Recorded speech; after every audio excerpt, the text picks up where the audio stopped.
If you or someone you know has diabetes, you may have built up an extra supply of test strips and lancets. That's where we come in. We'll buy the supplies that you don't need and resell them to those in need to prevent waste. Help us make diabetes management more affordable. Visit us at teststripswithaz.com.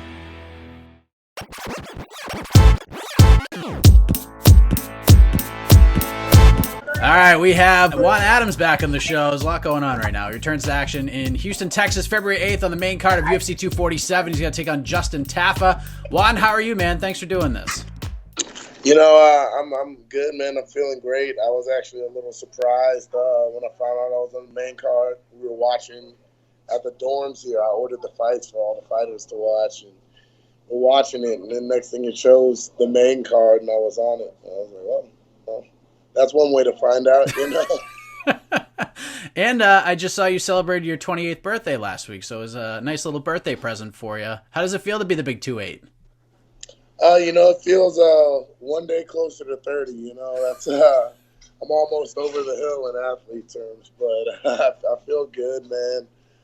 You know, it's mindset wise. I think back to when I started all this. You know, I was just turning 24, 25, and you know, I made my debut in 2016. So yeah, I was 24 when I started this, and it's crazy to think how far. Well, not crazy, but you know, it's so mind blowing sometimes when I look at how far I've come in such a short amount of time.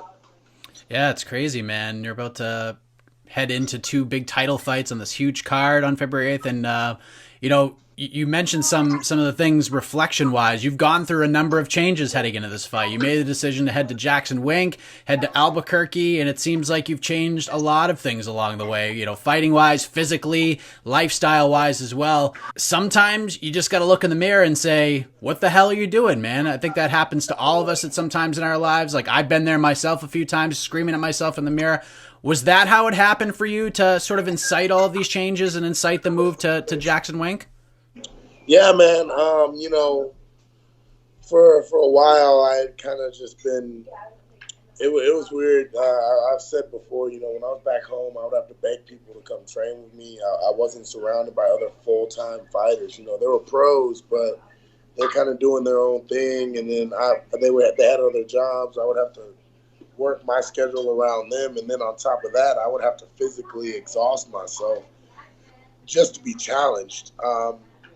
And, you know, after my last fight, I sat there, I looked in the mirror, and I'm just like, man, you're not really, you know, I had to have some of my mentors talk to me, and then they're like, you know, if you really want to be good at this, you have to go all in. You have to be at a big camp. You can't do it where you're at right now. And, you know, the proof was in the pudding, so to speak. You know, my results were speaking for themselves. So I knew that this fight was super important, and I knew I had to change a lot of things, and that was the first step for me. And you know, once I spoke to my sponsors about getting everything in order to move out here, it was just a matter of time. And then we got the call for the fight. So literally the day after we get the call for the fight, I packed my car up. All I threw in there was my TV and training clothes, and I drove out here from Houston. And it's been one of the better decisions I've ever made. Who are some of the mentors that you talked with about this?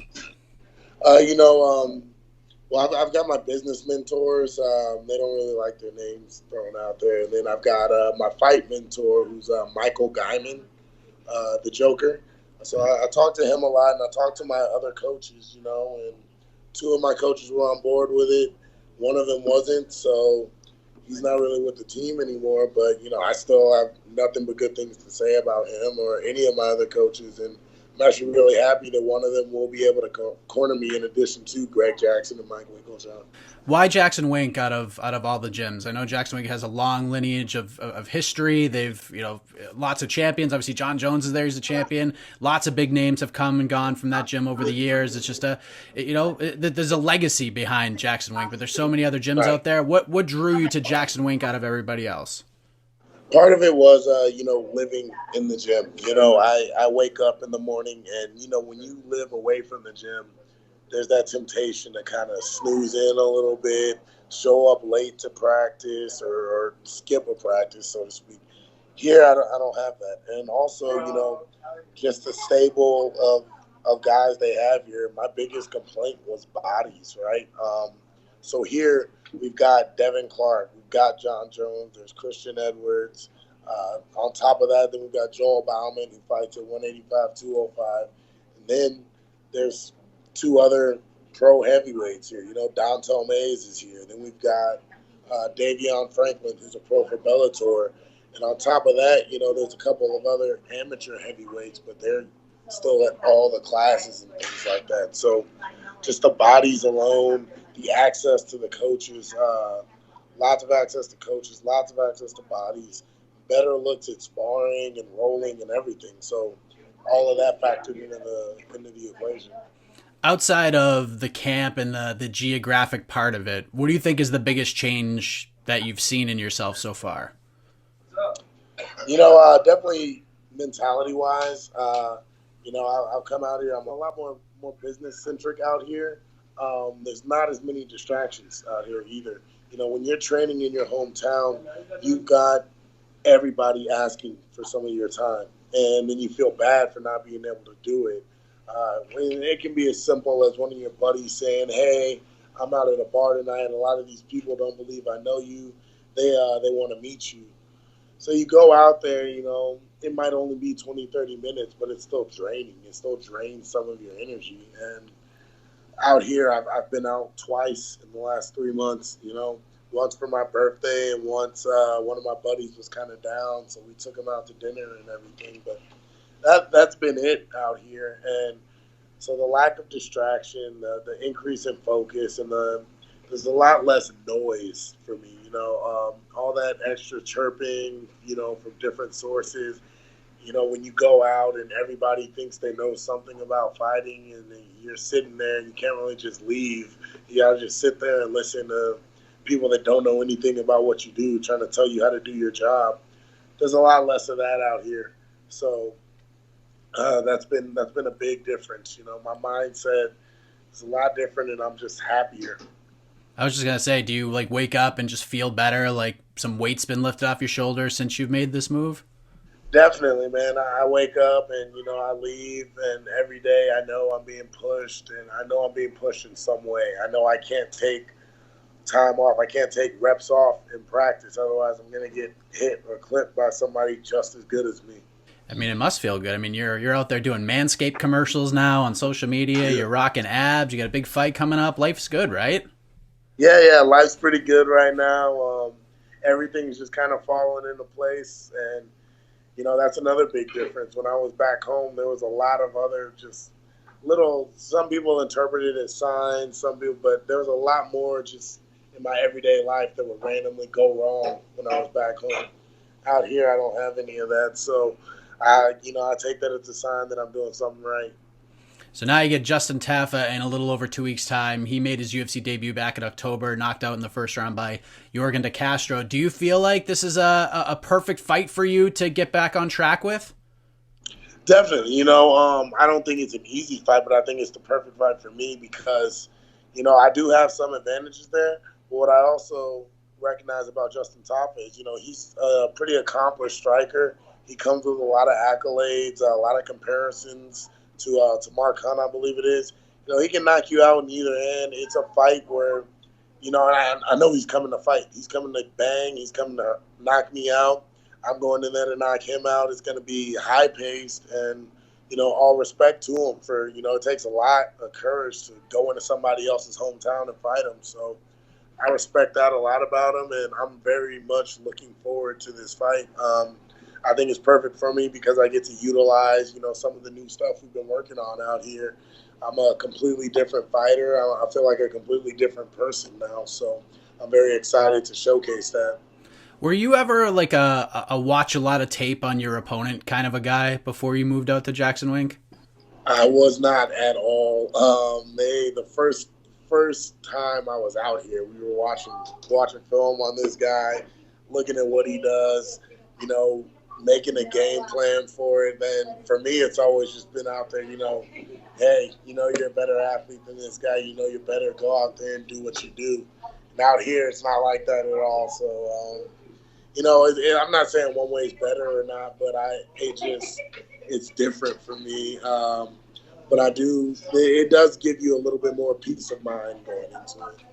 With all these changes going on and the move to JacksonWink and you just feeling better as a fighter and as a person, do you approach this fight not like it's your fourth fight in the UFC, but it's like your first fight, like it's your UFC debut? I'm actually approaching it more kind of like my Contender Series fight now. I'm going in there to, prove that I belong in the UFC and prove that they should, extend me and really start to focus on me and make me a focal point. And I want to be a big piece of the company moving forward. What sorts of things have you learned since being at JacksonWink that you maybe didn't know before that clicked with you in a way that maybe hasn't clicked with you before in your career? A big thing that's different out here is a stance. It's a much more MMA-friendly stance. Before, I was always trying to kind of move between a more of a traditional boxing stance or a more of a freestyle wrestling stance. Whereas out here, we've changed that a lot. And, just my approach is a lot different. The blending of my striking and my wrestling has been a big difference. And we really focus on that out here, how to blend and really utilize my wrestling pedigree in a way that I haven't been able to before. Obviously, going out to Houston and getting a win is the most important thing. But in this sport that evolves so quickly, what are you hoping to accomplish as an athlete, a martial artist on February 8th, outside of just getting the win? I really want to showcase that I'm a much more complete martial artist now. I'm not just a big guy that throws a lot of volume and has some power. I want to really showcase that the martial arts aspect of it, not just the fight aspect of it, What's the headline going to read when this fight ends? Juan Adams brutally KOs Justin Tafa in his hometown. Fighters look at pressure differently. I've learned over the years and all the conversations I had, like some love when they feel like their back is against the wall and the pressure fuels them a little more than maybe it would have in any other fight. Others sort of bury it and find ways around it, and that works for them. So from like a mental perspective and from maybe a pressure or non-pressure side of things, how are you approaching this fight? For me, I've been doing a lot of personal development in the last 6 to 8 months. I used to have a really bad performance anxiety in college when I wrestled. And, speaking to therapists, doing a lot of, self-help books, things like that, I'm starting to realize that, when you're focusing on things outside of your control or too many indefinites or too many, unknown variables in a situation, that's what causes a lot of anxiety. It causes a lot of this pressure, so to speak, to build. Whereas when I break it down into things that I know are going to happen, things that I know have to get done, that helps mitigate a lot of that for me. So what I'm doing differently now, the way I look at it now is even in my personal life, fight life, whatever, anyone involved in this camp has a role to fill. If they're not going to fill that role or they're not going to do their job to push me to that finish line, they don't need to be there. So if they're going to cause me excess stress, I have to cut it out. And the two things that I know are going to happen is I know I have to make weight on February 7th, and I know this man is stepping into the cage February 8th with one goal. We both have the same thing on our mind. Those are the two things I have to focus on. So now I don't feel as much pressure. Now all I'm thinking about is, okay, do everything you can to make sure your weight is on point. Once that is done, then we focus on the task at hand, right? And to focus on the task at hand, I have to make sure I've surrounded myself with the right team, the right components to really build me and push me forward into the finish line with that one goal in mind. And if we all have the same goal in mind and everyone does their part, all it falls down to is me executing. So I know now that I just have to execute.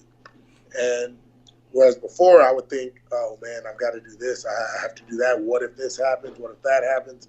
I don't think about that now. Now I just think execute the techniques that we've worked. Everyone's done their job. Now it's time for you to do yours. I think that maybe the most important lesson you can learn in this sport is learning those things to negate all the negativity, get that out of your system, get that away from you, and, experience what it's like to win and having everybody around you, and then what it's like to lose when half of those people just vanish off the face of the planet. Do you Right. feel like that's a good lesson as well? Like you've learned those lessons? Definitely. You know what's been weird for me is, even after my losses, no one really vanished. Everyone was still kind of there, which was different for me. And when I wrestled in college or when I wrestled in high school and stuff like that, it was very dependent on the result. And now I'm surrounded by a lot more people that genuinely care about me and actually just, want me to do well no matter what I do. That could be fighting, that could be outside of fighting. So that's been really important, and that was kind of eye-opening for me. And another reason that really helped me move out here is like, oh, I don't have to be in Houston to have these people supporting me. Do you miss anything back home, everyday life? I miss my coffee shops back home. I miss that. Having the girlfriend living in the same city as you was pretty cool. But, whatever happens on that front happens on that. Again, outside of my control. So I just doing me. And one thing about Houston is there's always something to do, right? No matter what time of day. Out here, like, I don't really know. I'm sure there's stuff to do, but there's not quite as much diversity out here. And, the food is different. So I have to ask you this question because you posted something on Twitter Saturday night when you found out that you were going to be on the main card.